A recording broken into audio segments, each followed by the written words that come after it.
वृद्ध व्यक्ति ने स्वर्णिम ताबूत पर दस्तक दी। उसका इरादा लाश का परीक्षण करना था, किंतु उसे एक काला हृदय मिला जो अभी भी धड़क रहा था। उत्सुकतावश उसने हृदय को पकड़ने का प्रयास किया, यह न जानते हुए कि चूहे की खाल उसे आकर्षित कर रही थी। उसे यह भी पता नहीं था कि मृतक परजीवी का शिकार कर रहा था। कुछ ही समय में उसका हृदय मुख में चला गया और मुख दर्द शुरू हो गया। वह जमीन पर गिर पड़ा, हृदय उसके अन्न प्रणाली में फिसल गया। इसी बीच बुजुर्ग के मुख में झाग आ गया और वह दम घुटने लगे और अचानक वह अपने नितंबों पर बैठ गए। यह किसी प्रतिशोधी की भांति था और उसने तत्काल फ्रिज का दरवाजा खोला।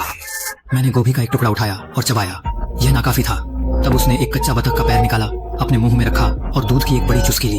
फिर भी उसकी भूख तृप्त नहीं हुई। उसी समय पास में खड़े कुत्ते ने उसका ध्यान आकर्षित किया और कुछ ही समय में कुत्ता उसके भोजन में परिणत हो गया। कुछ समय बाद कुछ भयानक हुआ और मैंने देखा कि एक पेड़ उसके पेट से बाहर निकला और हवा में झूमने लगा। बुजुर्ग इतना सहम गया कि उसने उस पेड़ को जल्दी से पकड़ा, फिर मेज से कैंची उठाई और चाचा को धारदार औजार से काटने का प्रयास किया। काम पूरा होने पर उसने अपने सहायक को जोर से जमीन पर पटका और एक राहत की सांस ली। फिर भी मुसीबत अभी समाप्त नहीं हुई थी और उसी समय वह अचेत हो गया।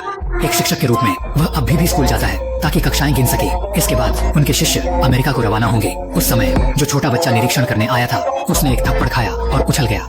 ऐसा प्रतीत हो रहा था कि दुष्ट व्यक्ति पिछले दरवाजे से फिर आ रहा था। फिर उसका शरीर सूजने लगा और थोड़ी देर बाद शारीरिक शक्ति हर तरफ से रिसाव कर रही थी। जब सबने इसे देखा वे तत्काल आतंकित हो उठे और भाग निकले, परंतु वे देर कर चुके थे और उनका त्वरित पीछा किया गया। शीघ्र ही पीछे रह गए छात्राओं को ठोकर लगी और वापस खींचा गया। 2 कन्याओं की जान चली गई और उन्हें सीधे खींच लिया गया। एक के बाद एक शेष लोगों को भी पकड़ा गया। प्रोडक्शन की गति उनकी कल्पना से अधिक थी। इस प्रकार वे सभी वर्ग कक्ष में वापस ले जाए गए और दीवार पर तय कर दिए गए।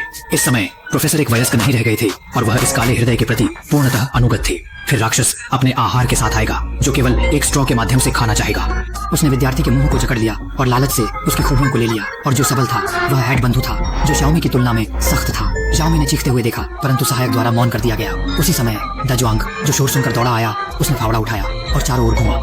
छात्र को बचाना था, परंतु यह राक्षस पर भी हमला था। उसने जल्दी से एक बड़ा ड्रिल पकड़ा, जमीन पर गिरा और कुल्हाड़ी निकल गई। बिना हथियार के दाजुआंग को केवल राक्षस से कठिन संघर्ष करना पड़ा, क्योंकि राक्षस ने उसे बांधने का कोई मन नहीं किया। दाजुआंग ने हमले से बचने के लिए जल्दी से मेज उठाई। तभी वह बच गया। यह देखकर कि वह अपने प्रतिद्वंद्वी के मुकाबले कमजोर था, दाजुआंग ने तत्काल जमीन से कुल्हाड़ी उठाई और राक्षस की ओर उछाल दी, परंतु राक्षस सही सलामत रहा। उस समय उसने सल्फ्यूरिक अम्ल देखा और अतैयारी में उसे हाथ में ले लिया। इसी समय राक्षस भी सचेत हो गया और जल्दी से सहायक के साथ तांत्रिक को पकड़ लिया। संकट के समय में एडमिरल ने तेजी से राक्षस के मुख में सल्फ्यूरिक अम्ल भरा। विस्फोट के धमाके के साथ राक्षस का सिर टुकड़ों में फट गया।